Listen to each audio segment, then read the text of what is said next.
बोलिए राम साहब पीर की, अजमल घर अवतार की। कुछ जोश है। बाबा रामदेव जी के इस प्रांगण में सुनो सुनो सुनो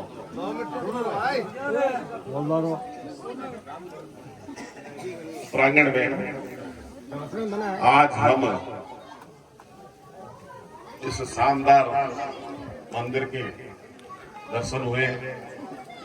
इसमें सब पधारे।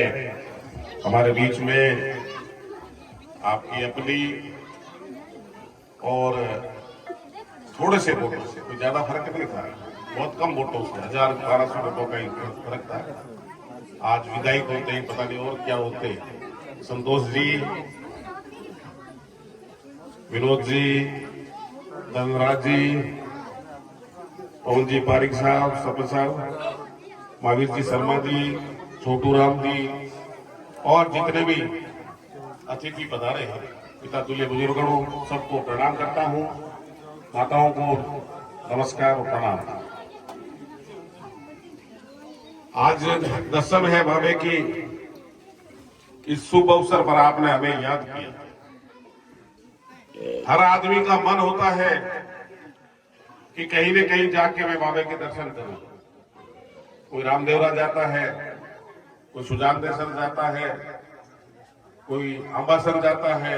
जहां जहां आस्था है वहां वहां जाकर दर्शन करते हैं। आपने तो बाबे को यही बुला लिया। और हमें, आपको पता है, मैं पिछले 3-4 दिन से बाहर था।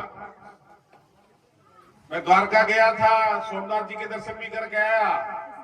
फिर मन में हुआ कि जहां अजमल जी गए वहां भी जाके देख के आए। उस जमाने में द्वारकाधीश गए थे, वहां भी गए और मुझे लग नहीं रहा था कि मैं आ पाऊंगा, लेकिन बाबा की कृपा है, आशीर्वाद है। उन्होंने मुझे यहां बुला लिया और आपके बीच में ये बाबा है। आप एक चीज और आज मंथन करो। इनका जन्म दूज को होता है, मेला दसम को होता है, सरकार छुट्टी दसम के दिन करती है। ये इनकी ताकत। बाबा ने हमें क्या सिखाया? इन्होंने सिखाया है उस जमाने में जहां आदमी आदमी को देख के राजी नहीं रहता था, लेकिन बाबा रामदेव जी ने जाति धर्म सबको छोड़कर मानव को मानव से प्रेम करना सिखाया। इंसान इंसान से प्रेम करे, भाईचारा रखे। तभी तो वो 5 पी रहे थे। उन्होंने धर्म भी नहीं देखा और 5 पी रहे तब उन्होंने कहा, बाबा हमें भोजन कराओ। भोजन कराए तो अब उन्होंने एक जिद पकड़ ली। देखते हैं बाबा में कितना दम है। जिद क्या पकड़ी कि मेरे वो बर्तन जहां कटोरे थे हमारे, वो वही रह गए, भोजन हम उसी में करेंगे। और बाबा ने दिया आशीर्वाद, वो कटोरे वहीं आ गए। इसलिए वो पीरों के पीर भी कह रहे हैं। और इस बात को हमें समझना है कि बाबा रामदेव जी भजनों में भी गाते हैं हम लोग कि एक बार एक बंजारा मिला और वो उसने सोचा बंजारे ने कि बाबे को क्या पता, ये तो बाबा है। वो मिश्री लेकर जाता था। उस जमाने में ये टैक्स चुंगी का अलग से होता था। बोल गए झूठ क्या इसमें लूण है, क्या है ना बन जा रहे मिस्त्री तो लूण बनायो। और बाबा ने कहा चल जो तूने कहा लूणी है, उसको पता नहीं था। और थोड़ी देर बाद में जब जाकर उसने देखा तो जितनी गाड़ियों में मिश्री भरी हुई थी वो लूण बन गया सारे। तो इस बाबा के प्रांगण में हम सब लोग आज प्रण रहेंगे कि बाबा जी ने कहा क्या है, रामदेव जी ने दुखियारों की सेवा करा, जिनके पैर नहीं है, जिनके नैन नहीं है, आंखें नहीं है, उन्होंने आंखें भी दी, पैर दिए, पता नहीं कौन कौन से रोग कोड़ियों का कोड़ मिटाया। तो आज इस पवित्र मौके पर आपने हमें बुलाया और हमारा मान और सम्मान किया, तो मैं आपसे दो कड़वी बातें भी करूंगा। हम लोग आते हैं राजनेता चुनाव के दौरान, तब आप लोग एक लंबी सी लिस्ट पकड़ा देते हो। मैं भी पिछले दिनों डूंगरगढ़ घूम के गया हूं इन आसपास गांव में, और आप लिस्ट देते हो ये काम भी होना चाहिए, ये भी होना चाहिए, ये भी होना चाहिए, ये भी होना चाहिए, होना चाहिए मान लिया और हमें करना भी है। लेकिन आपकी ड्यूटी क्या बनती है? आपका भी कुछ कर्तव्य बनता है कि नहीं बनता है? बनता है कि नहीं बनता? बताओ मन से। कौन याद करवाता है? जब हम दोबारा आएंगे, चाहे वोट के रूप में, चाहे शादी के रूप में, चाहे बैठक के रूप में, तब आप लोग फिर याद दिलाओगे फला साहब फलाना नाम दियो काम हो यो बोलो। आप बताओ थे घरों निकलो, ए माता जी बैठा है ये हम सब ध्यान है, ए थाने एक लिस्ट पकड़ा है कि आज तेल लावना है, मिर्ची लावनी है, लूण लावना है, लहसुन लावना है, टमाटर लावना है, चप्पल लावनी है, फलाणो लावना है। इतना कितना लोग है थाने याद रहे डूंगरगढ़ से जाते भूल जाओ तो आप बताओ थे नेता उम्मीद रखो थाने याद को रहे कि मेरे डूंगरगढ़ से जहां जा पूछा के बता लूण भी ले और मिर्ची भी तो ही 11,000 रुपए और वो मिली क्या चप्पल तो लाया कौन थे खान कह रहे टमाटर लाया कौन नहीं मेरे भूल जाओ वहां। तो ये मैं कह रहा हूं कि हम यहाँ आए, आपने 100 काम 5 काम हमें बताए, हम दूसरे गांव गए 5 काम और बताए, फिर और आगे गए 5 काम और बताए। तो हमारी लिस्ट में माइंड में ये कंप्यूटर है, दिमाग में, इसमें वो चीज स्टोर होती गई, नीचे दबती गई, नीचे दबती गई, नीचे दबती गई, और वो नीचे दबती दबती कहां पहुंच जाती है? लास्ट में जब दोबारा आप याद दिलाओगे तब हाँ मिले थे, क्या बात थी। ऐसे नहीं, जब कभी भी आप बीकानेर आओ, जब कभी भी आप डूंगरगढ़ जाओ, आप अपने जनप्रतिनिधि को कहिए आपने चुनाव में वादा किया, आपने कहा 2 तरह के एक प्रयास होता है और एक करना होता है। कुछ काम प्रयास के होते हैं जो नीतिगत होते हैं, ये हमें समझना पड़ेगा।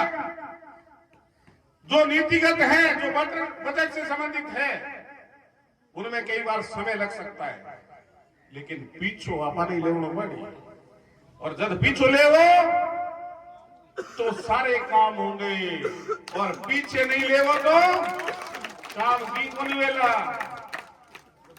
आजकल क्या है, सरकार भी पहले पोलियो की पर्ची घर भेजती थी, आजकल वो भी बंद होगी। तो इसलिए आपको जागरूक बनना है अपने कार्य के प्रति। सरकारी योजनाएं लाती है बहुत सारी ऐसी योजनाएं हैं जिसका हमें ज्ञान नहीं है, और उसका ज्ञान नहीं होने का एक प्रमुख कारण है कि हमने शिक्षा नहीं ली। हम जानते नहीं है हमारे अधिकारों के बारे में, हम जानते नहीं है कि हमारा काम क्या है, हमारा ये काम किस योजना से होगा। आपको पता नहीं है, इतने लोग बैठे हैं आरडीएसएस योजना में, धारियां जुड़ रही है, लेकिन यहाँ कोई बता नहीं रहा। मैं भी पास में गया था दनेरू, वहां 150-200 लोग अभी कह रहे हम बिना वंचित थे धारियों से, लाइट से। क्यों वंचित? क्योंकि अखबार नहीं पढ़ते, योजनाओं की जानकारी नहीं, योजनाओं की जानकारी। ये जो छोटे छोटे बच्चे हैं, हमने हमारा जीवन जी लिया है, आपने सबने। जो 50 से ऊपर है, मैं उन सबको कह रहा हूं, लगभग वो जीवन जी चुके हैं, ठीक है। लेकिन ये जो जनरेशन में बैठी है, जो जवान लड़के लड़कियां, उनका फ्यूचर सुधारने का काम भी हमारा है। अगर ये सोच लें कि पढ़ाई में पैसे लगते हैं या पढ़ाई में टाइम लगता है, हमारे बच्चे कहां जाएंगे, आप कल्पना करो अगर ऐसा डॉक्टर बी.आर. अम्बेडकर साहब सोच लेते तो क्या हमें ऐसे कानून बना कर देके जाते? थोड़ा संकट, थोड़ा कष्ट हमें भी सहना पड़ेगा, बच्चों को भेजना पड़ेगा, पढ़ाना पड़ेगा। और जिस दिन बच्चों को पढ़ा लिया लिखा लिया ना, आप अपने अधिकारों के प्रति जागरूक हो जाओगे। और जो स्टेट ज्यादा पढ़ा लिखा है, चाहे तमिलनाडु हो, चाहे केरल हो, चाहे कर्नाटक हो, चाहे आंध्र हो, चाहे गोवा हो, जिनकी 90 से ऊपर प्रतिशत है साक्षरता की, वो स्टेट बहुत जागरूक है और वो आगे बढ़ते हैं। और वो आगे बढ़कर ना केवल अपने समाज का, ना केवल अपने मोहल्ले का, सबका विकास करते हैं। इस विकास की कड़ी में अगर कोई और कमी महसूस हो रही है, वो जागरूकता और शिक्षा। तीसरी बात मैं कहना चाह रहा हूं आज आपके बीच में एक और, संतोष जी 1200-1300 वोटों से हार गया। कोई भाई पसंद जावे चुनाव में, बिना वोट ठाकुर बने कि कौन किसको हरा रहा है, कि फलाना नाम रो फोन आ गयो मेरे लिए आप प्रचार शुरू कर दो। क्यों भाई? हमें भगवान ने बुद्धि दी है, सोचने की शक्ति दी है कि कौन अच्छा होगा और कौन बुरा होगा, ये तो हम देखेंगे ना। हमें अधिकार दिया बाबा साहब ने वोट देने का। जब तक आप नेता नहीं बनाओगे, नेता नहीं तैयार करोगे, तो मैं कहता हूं कि जिस दिन आपका अगर कोई काम बढ़ गया, उस दिन आप किसके पीछे खड़े होते? कौन आपके साथ खड़ा मिलेगा? नेता बनाइए, ये आदमी हमारा है, तैयार करिए, और नेता बन जाएगा। नेता हमेशा मजबूत रहता है क्योंकि उसकी जनता उसको दिखती है। नहीं तो चुनाव होते हैं कि ये तो एससी के वोट है, ये मुस्लिम वोट है। एक जालवारी गांव है, जब हम खाजवाड़ा जाते हैं, 95% लगभग 98-97% ऐसी मुस्लिम वोट है। हम यूं ध्यान नहीं देते। क्यों नहीं देते? कि वहां वोट हमको 45-46 पड़ते हैं।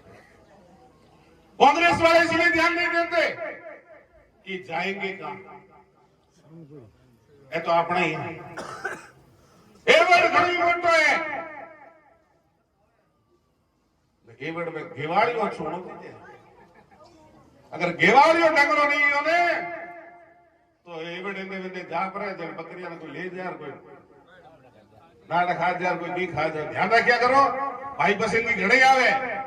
अच्छे आदमी का चुनाव हमेशा ध्यान रखना, जो अच्छा है, जो आपके लिए कुछ कर सकता है, जो आपके लिए खड़ा रह सकता है, आपके लिए लड़ सकता है, हमेशा उसको जिताते आइए, तभी आपका विकास होगा। कि बहन संतोष जी ने, मुझे दुख होता है क्योंकि मैं इनके चुनाव में गया था और मुझे उम्मीद थी ये पूरा चुनाव जीतेगी और हो सकता है कुछ और भी बनेगी, लेकिन कुछ लोगों ने ऐसे ही इसको हटा दिया। आइंदा आपको ध्यान रखना है, इस बार बीकानेर में भी कुछ लोगों ने एफआईआर फैलाई, बहुत लोगों ने एफआईआर फैलाई।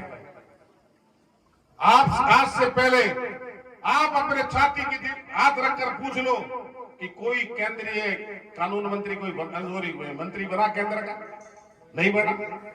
कोई सांसद प्रतिनिधि आपके इस गांव में आया? कभी आया कोई?